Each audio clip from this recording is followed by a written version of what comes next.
Students, now we will discuss about third and last theory of acid bases. Okay, acid और base की third और last theory को discuss करते हैं जो है Lewis theory of acid and bases. Okay, so first हमने discuss किया अरेनियस की थ्योरी, उसके बाद ब्रोंस्टेड एंड लॉरी की थ्योरी. ओके, उसके बाद जो लास्ट जो है वो हम डिस्कस करेंगे लुईस थ्योरी. अब ब्रोंस्टेड एंड लॉरी की थ्योरी की क्या लिमिटेशंस थे कि उन्होंने ये एक्सप्लेन नहीं कर पाए कि जो सब्सटेंस में H पॉजिटिव आयन नहीं है तो क्या वो एसिडिक प्रॉपर्टी शो नहीं करेगा. ठीक है, तो ये उनके मेन डिसएडवांटेज थे जिसने एक फाउंडेशन एक बेनिफिट प्रोवाइड किया G.N. लुईस को कि वो अपनी एक थ्योरी को प्रपोज करें. सो लुईस थ्योरी क्या थी? So let's start. According to Lewis, an acid is a substance which can act as an electron pair acceptor. Acid एक ऐसा सब्सटेंस है जो एक इलेक्ट्रॉन पेयर एक्सेप्टर की तरह बिहेव करेगा. इट मीन्स दैट कौन एक्सेप्ट करेगा? जिसको जरूरत है ज़्यादा.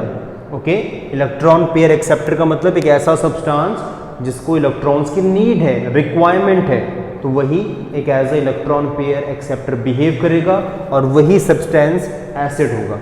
It means that all cations, सभी जो कैटायंस हैं वो एज एन एसिड बिहेव करेंगे क्योंकि उनको इलेक्ट्रॉन्स की रिक्वायरमेंट है.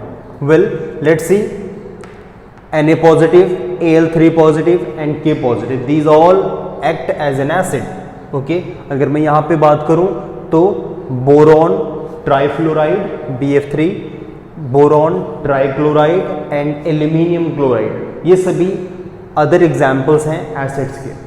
ओके, लेकिन अगर मैं सबसे इंपॉर्टेंट एग्जाम्पल की बात करूँ तो ये है BF3, बोरॉन ट्राइफ्लोराइड. इसका सबसे इंपॉर्टेंट एग्जांपल है जिसको हम प्रॉपरली इलैबोरेट करके समझेंगे. ओके, अब देखिए स्टूडेंट्स, लुईस कंसेप्ट से एनटीएससी में भी क्वेश्चन पूछता है बहुत फ्रिक्वेंटली. ओके, तो उसको थोड़ा अच्छे से समझते हैं. वैसे तीनों इंपॉर्टेंट हैं लेकिन लुईस की जो इंपॉर्टेंस है वो काफ़ी ज़्यादा है. So let's see. क्या कहा इसने कि एसिड वो सब्सटेंस है जो इलेक्ट्रॉन पेयर को एक्सेप्ट करेगा. तो ये मेन एक क्वेश्चन भी बन जाता है कि जो लुईस थ्योरी थी वो कहाँ पे ओरिएंटेड थी. वेल, जो लुईस थ्योरी है वो जनरली इलेक्ट्रॉन्स ओरिएंटेड थ्योरी है. ओके, ये थ्योरी जो जनरली इलेक्ट्रॉन्स के रिलेटेड है.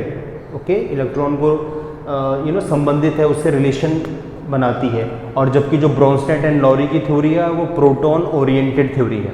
ओके, तो ये डिफरेंस पूछ लेता है कि ब्रोंस्टेड एंड लॉरी की थ्योरी प्रोटॉन ओरिएंटेड थी और जो लुईस का जो थ्योरी है ये इलेक्ट्रॉन ओरिएंटेड थ्योरी है. सो लेट्स स्टार्ट. एसिड एक ऐसे सब्सटेंस हैं जो इलेक्ट्रॉन पेयर को एक्सेप्ट करेंगे, मतलब इनको रिक्वायरमेंट है.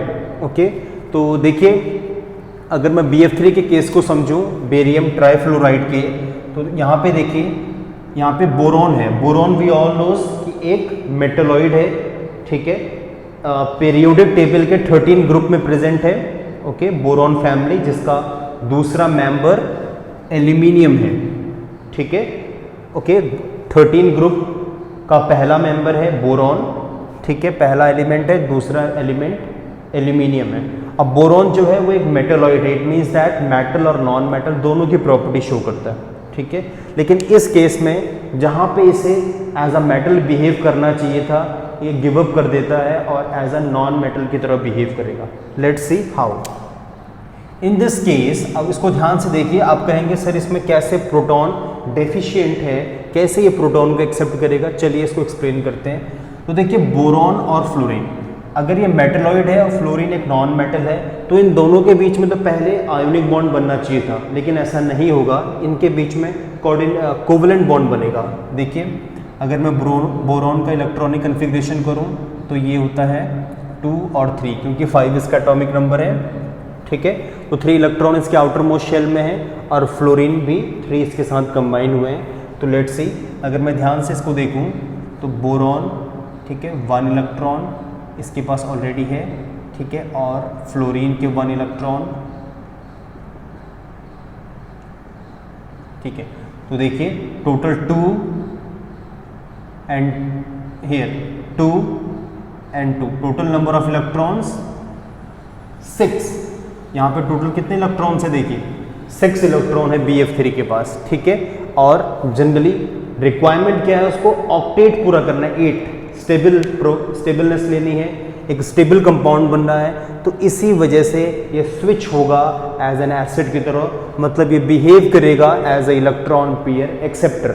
अब ये किसी एक ऐसे अदर सब्सटेंस की खोज में होगा कि जिसके पास 2 इलेक्ट्रॉन हो और वो उसको बाउंड कर सकें और उसके ऑक्टेट जो स्ट्रक्चर है उसे कंप्लीटली फॉर्म कर सकें। ठीक है, टोटल इसके पास 6 है। देखिए फ्लोरीन का 1 इलेक्ट्रॉन, तो यहाँ पे 1 और बोरॉन का 1, 2 here 2 and here 2, total number of electron 6। ठीक है, तो यहाँ पे 2 इलेक्ट्रॉन की यहाँ पे रिक्वायरमेंट है, इसी वजह से जो बोरॉन है वो कोवलेंट बॉन्ड बनाएगा फ्लोरीन के साथ में।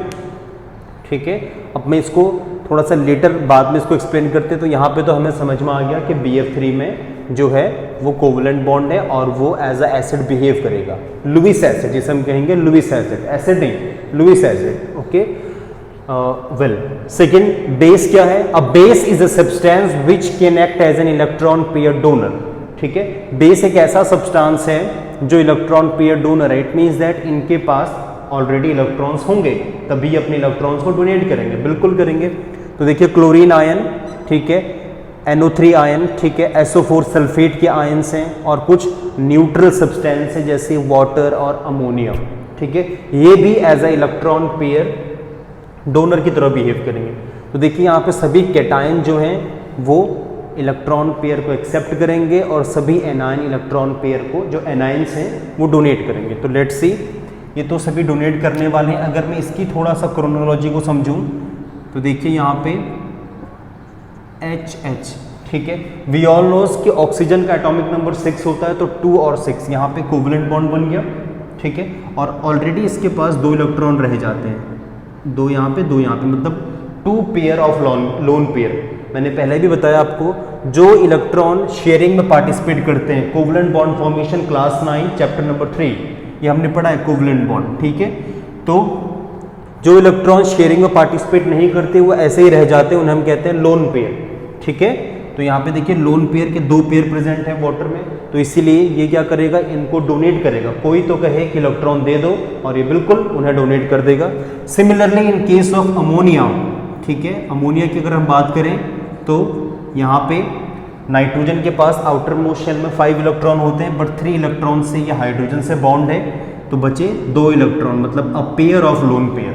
ठीक है, तो इस वजह से ये भी बिल्कुल तैयारी में रहेगा। अगर कोई भी कहे कि इलेक्ट्रॉन की डिमांड है, ठीक है, क्या कोई डोनेट कर सकता है, तो अमोनिया झट से इलेक्ट्रॉन को डोनेट करेगा और as a Lewis base act करेगा। ठीक है, वेल, तो ये था जनरली बेसिक आइडिया आपके लिए कि एसिड क्या है, बेस क्या है।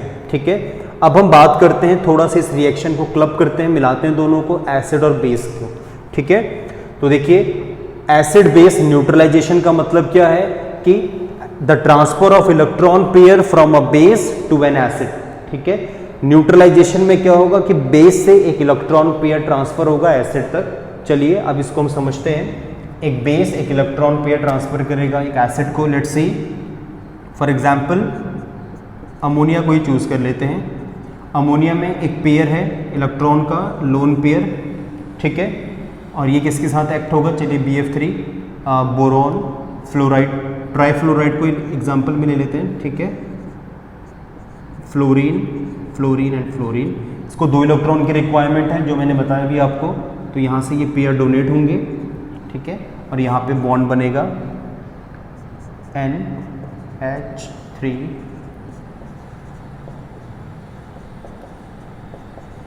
ये कोवलेंट बॉन्ड बन जाएगा इनके बीच में।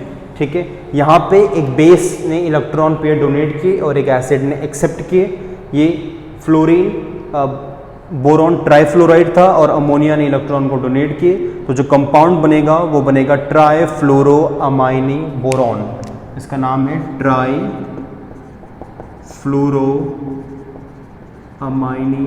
बोरॉन। ओके, ट्राईफ्लोरो मतलब 3 फ्लोरो, अमाइनो एसिड भी है इसमें, एंड बोरॉन, ये एक नया कंपाउंड बनेगा। तो here in this reaction a base act as a Lewis base. ठीक है, हम लुईस बेस कह के करें, अगर इसको इंडिकेट करें तो और ज़्यादा करेक्ट है। A Lewis base act as a electron pair donor and Lewis acid act as a electron pair acceptor. ठीक है, और ये सॉल्ट बना जो उनके न्यूट्रलाइजेशन का प्रोडक्ट है। ओके, तो ये था एक general brief idea Lewis theory का, ठीक है, जहाँ पे एक जो एसिड है वो इलेक्ट्रॉन पेयर को एक्सेप्ट करेगा, इलेक्ट्रॉन पेयर एक्सेप्टर है, लुईस एसिड इलेक्ट्रॉन पेयर को एक्सेप्ट करते हैं और लुईस बेस इलेक्ट्रॉन्स को डोनेट करते हैं, ठीक है। तो अगर मैं इनकी मेरिट्स की बात करूं तो मेरिट्स ये है कि लुईस ने ऐसे एसिड को एक्सप्लेन किया जिनमें हाइड्रोजन आयन प्रेजेंट नहीं थे, तो इसलिए इसकी थ्योरी की जो थोड़ा सा रिलायबिलिटी है, ठीक है, ऑथेंटिसिटी है, वो बढ़ जाती है।